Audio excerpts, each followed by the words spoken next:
Fernando Pimentel for BehindTheGloves.com here for The Fight Guys, here with Cynthia Conti, my co-host from Ring TV, IFL, and for the Fight Girl herself. Steven Cureño, KO Artist Sports. Check our YouTube channels out. Obviously, you can see to Cynthia's left, Harold Lederman, Judge Extraordinaire, always on HBO, letting you guys know how he is scoring the fights. We're here in front of the StubHub Center, right for the Superfly Mega Card, which is Roman Chocolatito Gonzalez getting his rematch versus SRISAKET RUNGVISAI. I can't say that name, hopefully I said it right. SRISAKET RUNGVISAI. Then we also have INOUE making his US debut versus Antonio Nieves, and also we have Carlos CUADRAS versus El Gallo Estrada in the WBC Eliminator. Whoever wins that fight gets to fight the winner of Chocolatito's fight. Now, Harold, talk to us about this big card coming here to Southern California. We got Nicaraguans being represented, we have Japan being represented, we have Puerto Ricans from Cleveland, Ohio being represented, we have Mexicans being represented. So just talk to us about how big this card is here to be held in such an arena. Well, it's a huge show, to tell you the truth. There's 3 great fights for 3 world titles at 115 pounds. It's 6 fighters that really have great records. I mean, there's hardly any losses among the 6 of them. They're very, very good matchups, you know. I mean, we should have 3 tremendous, very competitive fights. I'm not so sure about Antonio Nieves and INOUE. It seems to me that INOUE should be a lot better, but the other 2 fights are really, really, you know, closely matched. I think Estrada and CUADRAS will be sensational, and of course we know that Chocolatito Gonzalez and SAUL RUNGVISAI is going to be sensational because the first fight was sensational. So, you know, once you have 2 guys that fought before and it was really such a tough fight, this one's going to be a tough fight. Cynthia? I can't wait for this card. I mean, from top to bottom, even the undercard is going to be amazing. I don't remember the name. It's Abel's fighter, who's 9-0. 9-0. And he's fighting a guy that's 23-1. What 23? I mean, that's like Tom said, sink or swim, and so it's going to be exciting. And Sinisa Superbad is fighting. I mean, Brian Valoria is fighting on it as well. Valoria. I mean, you know what? It's a lot of locals, a lot of favorites.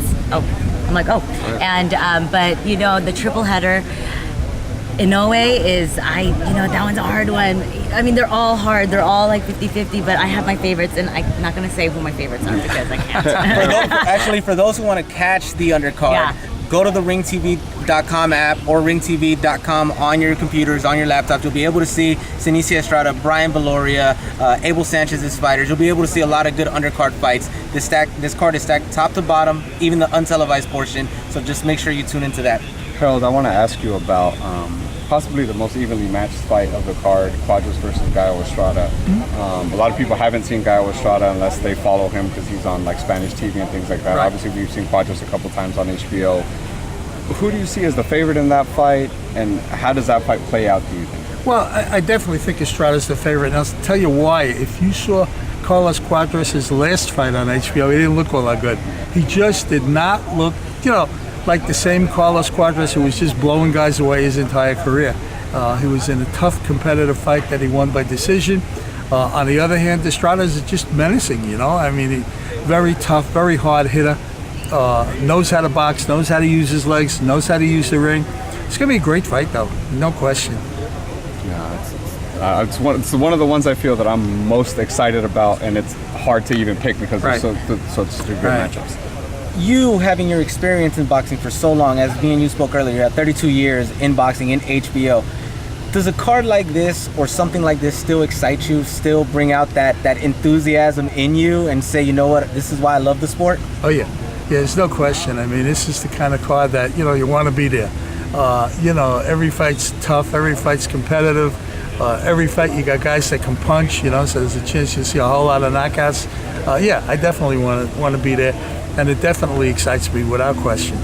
Now this mega event here in Southern California is the lead-in into next week's mega event on pay-per-view in Las Vegas, Nevada at the T-Mobile Center, which is Canelo Alvarez versus GENNADY Golovkin. Just your thoughts on that fight. How do you see it? How do you see it going? How do you see it looking? Because a lot of people say it could be a dull fight given their styles, or it could be an exciting fight. It could be a Hagler-Hearns for at least however long it goes. So just your thoughts on the fight. Well, I think that it's the kind of fight that's so close and so competitive. I think it's going to be just like some of the great middleweight fights in the history of boxing, you know. I go back to the 2 fights with Carmen Basilio and Sugar Ray Robinson, Marvin Hagler and Sugar Ray Leonard. I mean, you know, that's the kind of fight it is, you know. It's just two guys that everybody wants to see fight each other, and it's finally happening, and I think it's going to be sensational.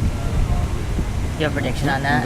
No, I don't have a prediction. I got to keep score. I don't want people calling up HBO saying Lederman was partial to one guy. Final question on this, and it's 2017 as a Right. whole in boxing. We've had very good fights this year. We've had Santa Cruz Frampton, the rematch. We had Earl Spence versus Kell Brook. We saw what happened with Anthony Joshua versus Vladimir Klitschko. It's been an amazing year of boxing. It's been a resurgent year for boxing where they've had great fights happening. Your thoughts on 2017 as a whole, and what boxing should do to progress what's been going on this year and bring the fans back to boxing? Well, I mean, there's no doubt that, you know, we got to keep making great fights. Certainly, we're starting off with a great fight next Saturday night with Canelo Alvarez and Gennady Golovkin. We need more fights like that. I'm sort of disappointed that Vladimir Klitschko retired, because I was certainly looking forward to Vladimir Klitschko and Anthony Joshua again. It was a great fight the first time Joshua knocked him out. I didn't think that Vladimir was finished, not by any sense of the imagination. I think he still has a lot of good fights left in him, but hey, Vladimir, I guess, felt he couldn't beat this kid, and he got out, you know. So now the heavyweight division is going to start all over again, and, you know, we got all young guys. I mean, you know, we got Joseph Parker and Joshua and, you know, Luis Ortiz and, you know, fighters like that. And so anyway, you know, the heavyweight division very, very often it keeps people interested in boxing. People always want to know who the heavyweight champion is and what's going on in the heavyweight division. And certainly we got all new young guys that can really punch in the heavyweight division. So it's going to be exciting in 2017 and 2018 to see some of these kids develop. Just quickly, my last question, beginning you brought up the heavyweights. How far are we from Joshua versus Deontay Wilder, do you think?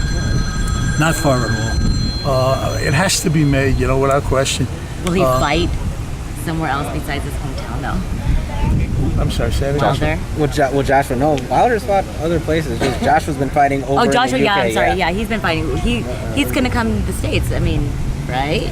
That would be the best thing for him to get as a get exposure. Yeah. Yeah. Well, listen, we'll see what Eddie Hearn, his promoter, does. I mean, you know, Eddie has worked a lot of fights on HBO. He's, you know, we know him. We know his father, Barry Hearn, and without doubt, Matchroom Boxing is going to bring Anthony Joshua to the United States in the very near future. There's no question. And finally, final question on my end. In your mind, who do you think is the future star of boxing right now? Obviously, Floyd Mayweather is retired. Canelo is the star at the moment. But who do you think would be the future star of boxing? Who do you see up and coming that's, you know what, that guy has it right there?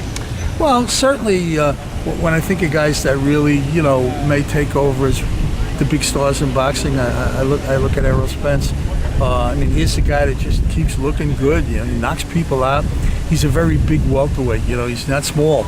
And, you know, you got to be a big welterweight to beat him, and I don't see anybody beating him. So, you know, I think that if anyone is, you know, can be a big star, it's Errol Spence. Well, I thank you for your time, Harold. Fernando Pimentel, once again, for BehindTheGloves.com and The Fight Guys. Cynthia Conti of Ring TV, The Fight Girl and Fight Guys, and sometimes IFL, but yes. And my good friend Steven Cudeño from? Steven Cudeño from KOR The Sports on YouTube. And of course, Harold Lederman from HBO saying, from the StubHub Center, we'll see you at the fights. Bye, guys. Bye.